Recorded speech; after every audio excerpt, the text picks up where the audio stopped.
Hello friends, ನಾನಿವತ್ತು explain ಮಾಡ್ತಾ ಇರೋ ಸಿನಿಮಾ ಡಾರ್ಲಿಂಗ್ ಅಂತ.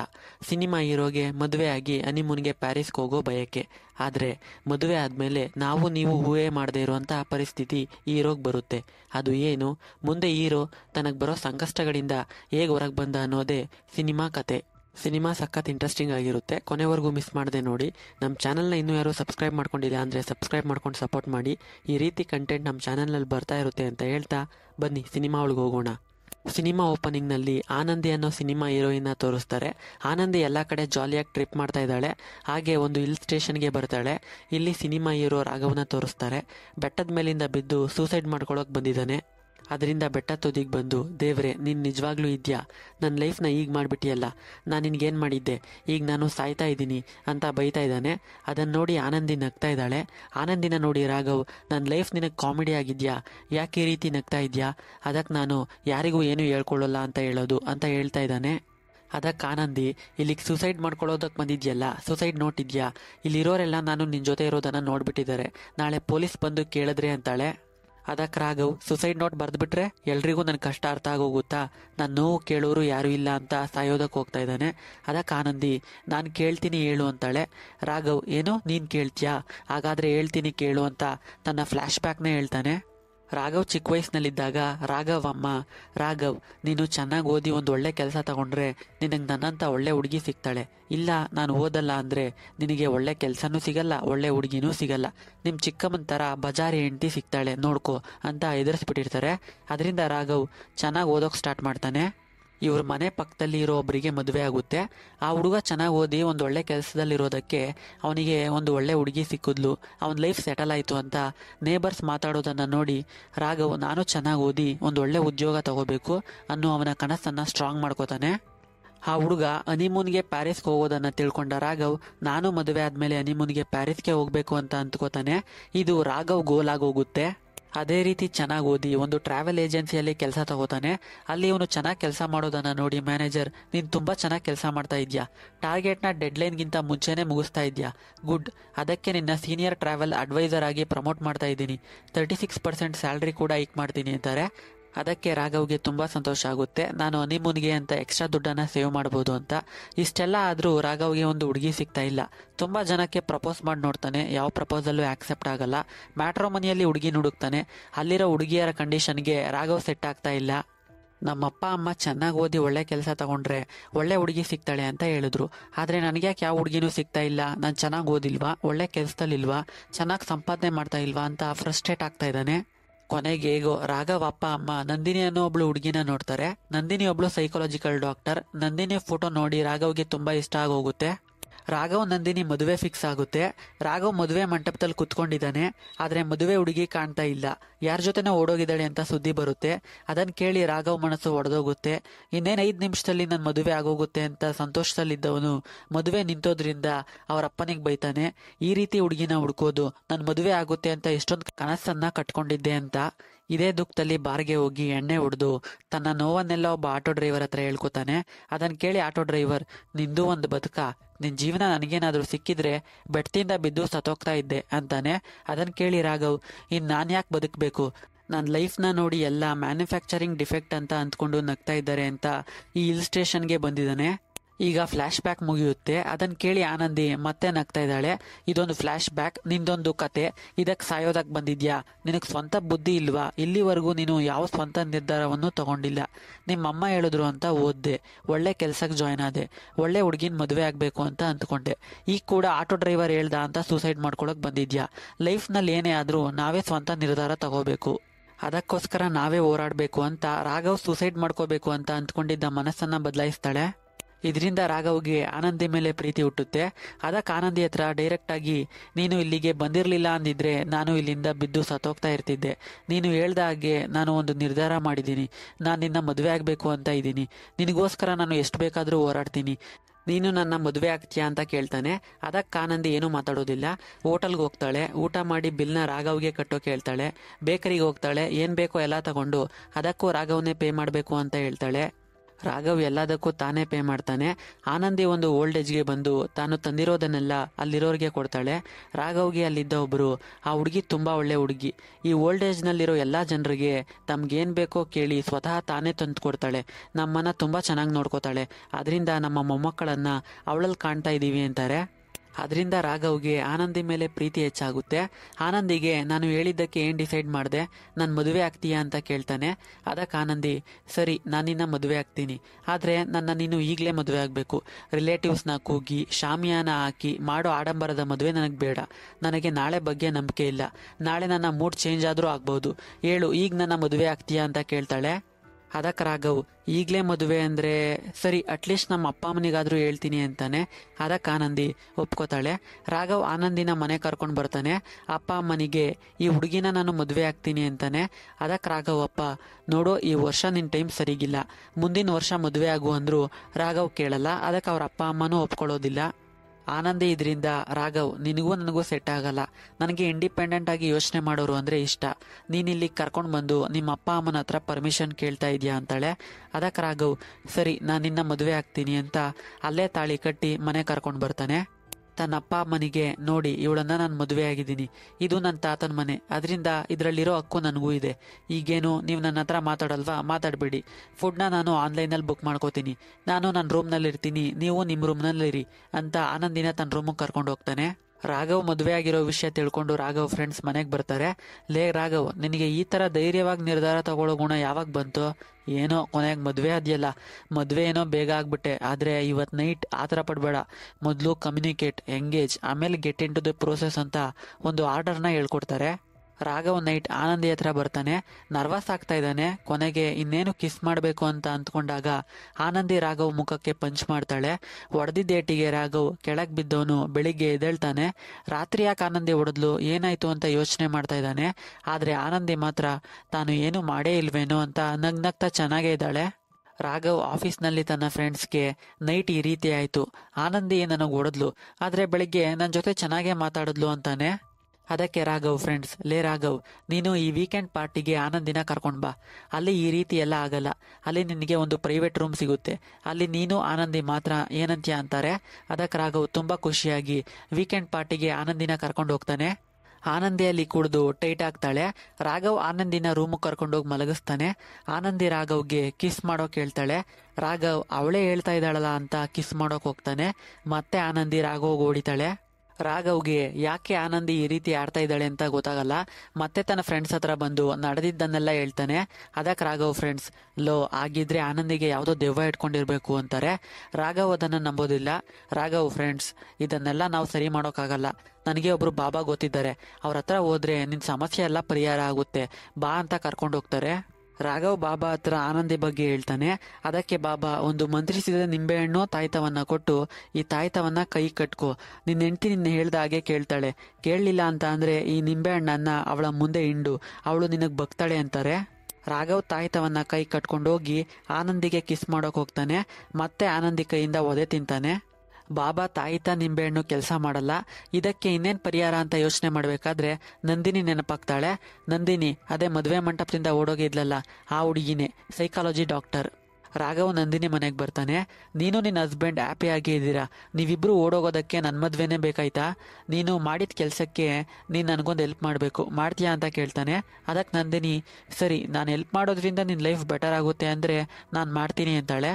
ಅದರಿಂದ ರಾಘವ್ ಆನಂದಿ ಬಗ್ಗೆ ಹೇಳಿ, ನೀನು ಸೈಕಾಲಜಿ ಡಾಕ್ಟರ್ ಅಲ್ವಾ, ಅವಳಿಗೇನಾದರೂ ಪ್ರಾಬ್ಲಮ್ ಇದೆಯಾ ಅಂತ ನೀನು ಹೇಳಬೇಕು, ನಾನು ಆನಂದಿನ ಒಂದು ಕಾಫಿ ಶಾಪ್ ಕರ್ಕೊಂಡು ಬರ್ತೀನಿ, ನೀನು ಅಲ್ಲಿಗೆ ಬಾ, ಅವಳ ಜೊತೆ ಮಾತಾಡು, ಏನಾದರೂ ಪ್ರಾಬ್ಲಮ್ ಇದೆಯಾ ತಿಳ್ಕೊ ಅಂತಾನೆ.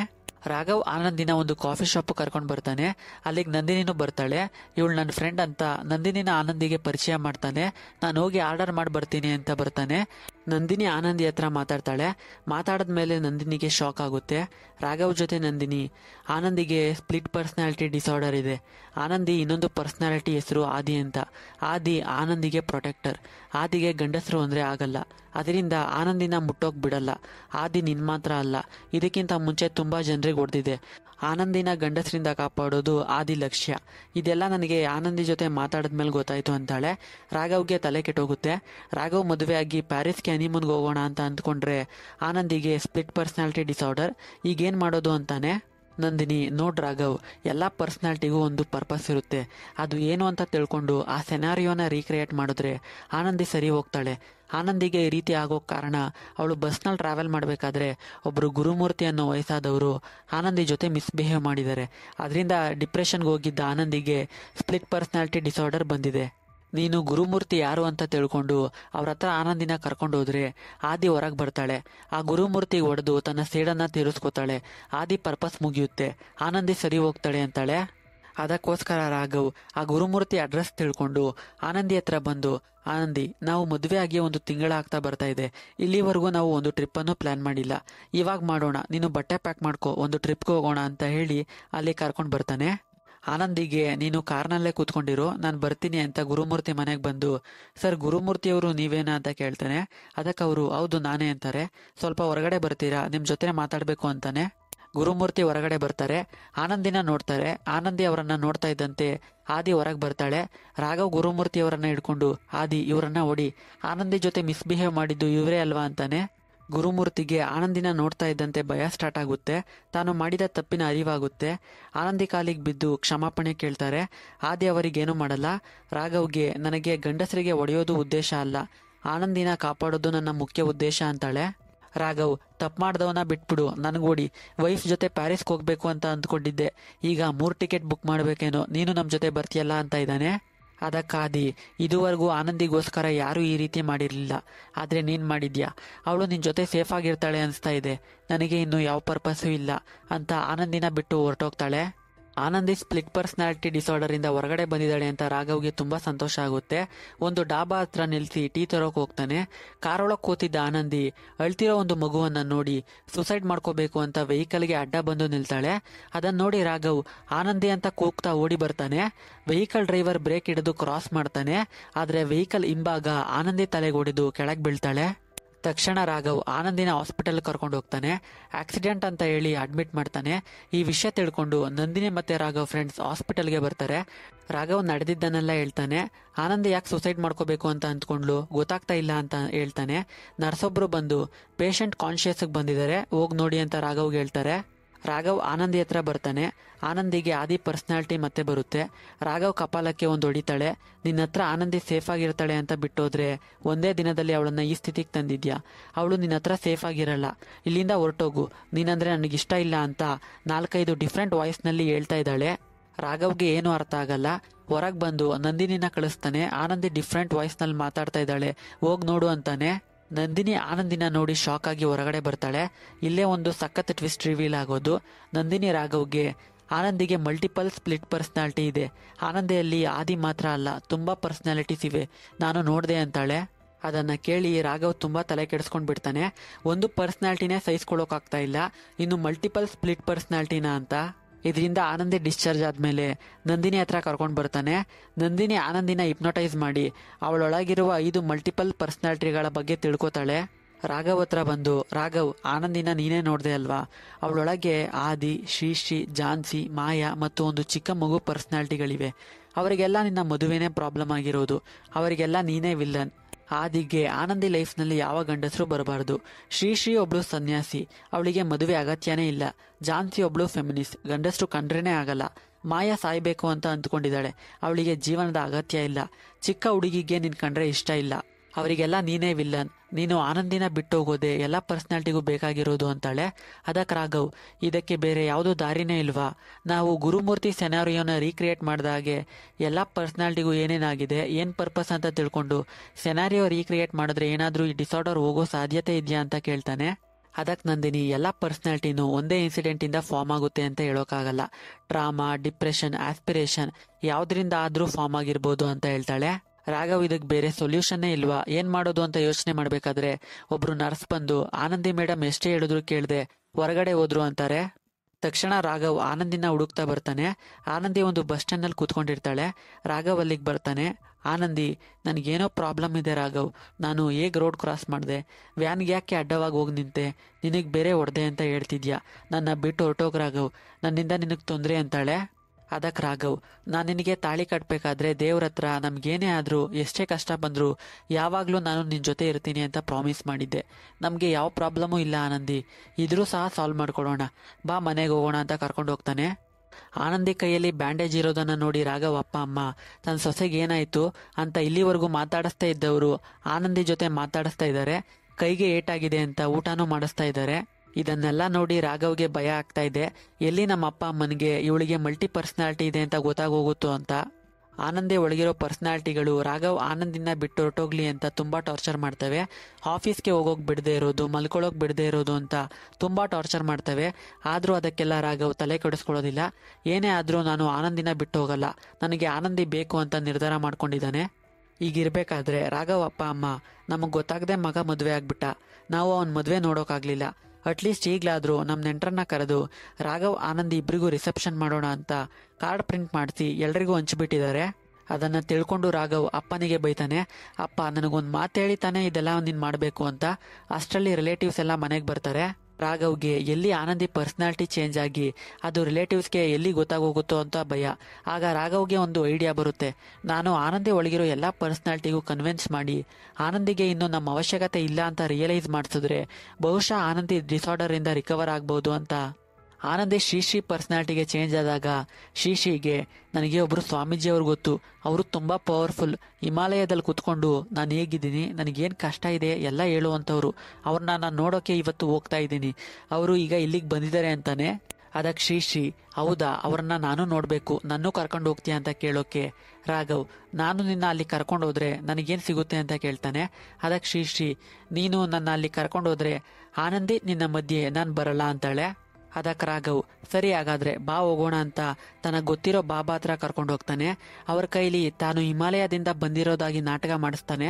ಬಾಬಾರನ್ನ ನೋಡಿದ ಶ್ರೀ ಖುಷಿಯಾಗಿ ಆನಂದಿಯನ್ನ ಬಿಟ್ಟು ಹೊರಟೋಗ್ತಾಳೆ. ನೆಕ್ಸ್ಟ್ ಝಾನ್ಸಿ.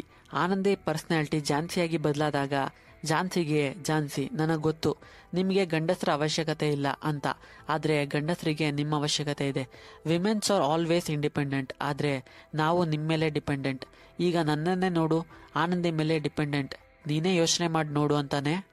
ಝಾನ್ಸಿ ಅದರ ಬಗ್ಗೆ ಯೋಚನೆ ಮಾಡ್ತಾಳೆ. ಅದರಿಂದ ರಾಘವ್ ಹೇಳಿದ್ದು ಸರಿ ಅಂತ ಅನ್ಸಿ ಇನ್ನು ನಾನು ಆನಂದಿಗೆ ತೊಂದರೆ ಕೊಡಲ್ಲ ಅಂತ ಆನಂದಿನ ಬಿಟ್ಟು ಹೊರಟೋಗ್ತಾಳೆ.